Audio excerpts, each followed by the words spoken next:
Hi, I'm Jamie. I work at a branch campus library near Tulsa, Oklahoma. We offer upper division and graduate level courses in a number of areas, but our biggest programs are education and business. A good number of our students are non-traditional, with approximately 50% having families to support and/or full-time jobs outside the university. Last fall, I felt my instruction sessions getting more lecture-centered and less effective. Information literacy skills are becoming more complex, and I was feeling the pressure to fit more in, trying to cover way too many objectives in a 50-minute session, and that didn't allow a lot of time for hands-on practice and processing. So does this look familiar?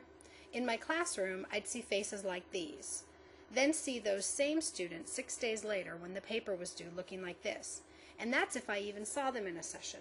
With all the program requirements increasing, fewer professors seem to be taking class time to bring students in for sessions. In order to improve my instruction sessions and reach more students, I was creating lots of just-in-time learning objects using tools like Camtasia, Jing, and Snagit, and these seemed to be effective.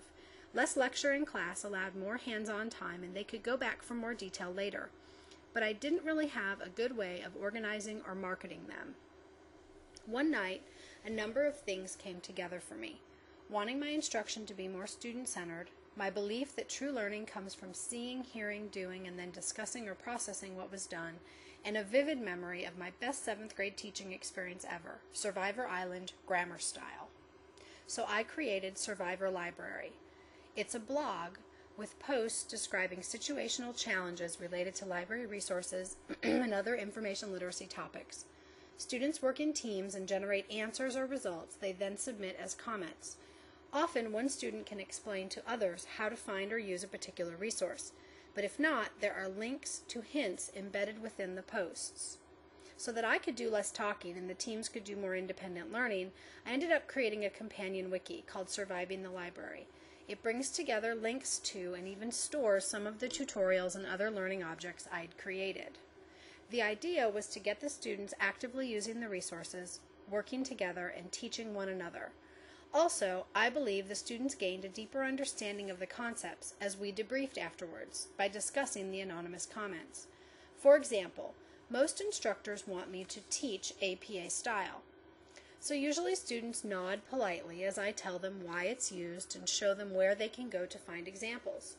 Then, they go to write their paper and their reference lists are full of mistakes and they get frustrated because they didn't really get it.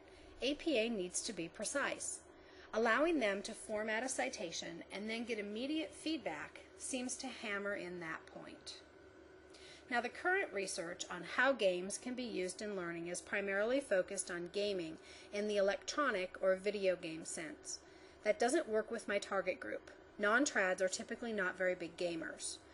What I did find applicable, though, was literature on training and development in corporate settings, and this does a much better job of reaching my audience. Survivor Library does all of these things. It ties learning to emotion, provides opportunity for practice and immediate feedback, uses both competition and collaboration. It's visual, auditory, and kinesthetic. But when I tried the project spring semester, it wasn't as successful as I had hoped it would be. Some of the issues I had no control over, but those I could control changed the project completely. The delivery, the platform, and even the name of the game itself. Here are some of the developments that resulted from my turning problems into opportunities. A big problem that I was having was giving students a motivation to play. I don't do candy, and I can't afford to give expensive prizes. So I simply said, there's bad and good news with this version of Survivor. The bad news is that the winner doesn't get $1 million. But the good news is that you'll all win by getting some experience with library resources and practice for your assignment. Now I plan to use raffle tickets. For each part of the mission, the first team to post complete answers gets 3 tickets. The second team gets 2 tickets each, and the third place team gets 1 ticket each.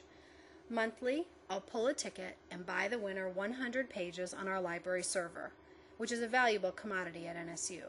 Also, everyone who plays will get this bookmark, their ticket to library research success.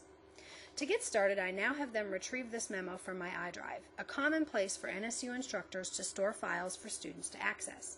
This eliminates the need for me to write a complex URL on the board, and it serves as their to-do list for the session.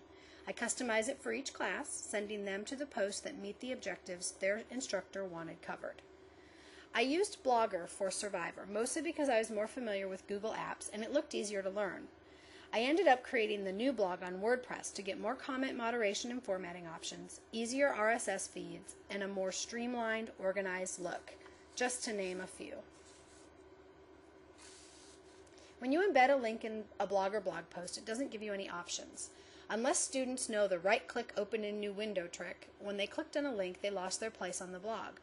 WordPress gives you target link options, one of which is open in new window. Also, with WordPress, each time you write a new post, you can place it in a category. Then there's a widget option that allows you to show those categories in the sidebar. It's a great way to organize quickly and display all the posts that deal with certain topics, for example, locating books. Blogger allows you to label posts, but a search is required to bring them all together. Finally, I was struggling with the negative connotation associated with the word survivor. We all may agree that library research isn't always a walk in the park, but it doesn't have to be a trek through a scary jungle either. Changing the platform gave me an excellent opportunity to rethink my theme and give library instruction a more positive connotation. Mission Impossible reaches across generations. Many of my students remember the TV show from the late 60s, early 70s, and 80s. Even the younger students know, or at least know of, the Tom Cruise movie from 1996. Survivor, while it's been popular since 2000, doesn't really have the same multi-generational benefit. I don't believe it'll have the staying power either, but that remains to be seen, I guess. Finally, in my humble opinion, it's got cooler theme music. Thank you.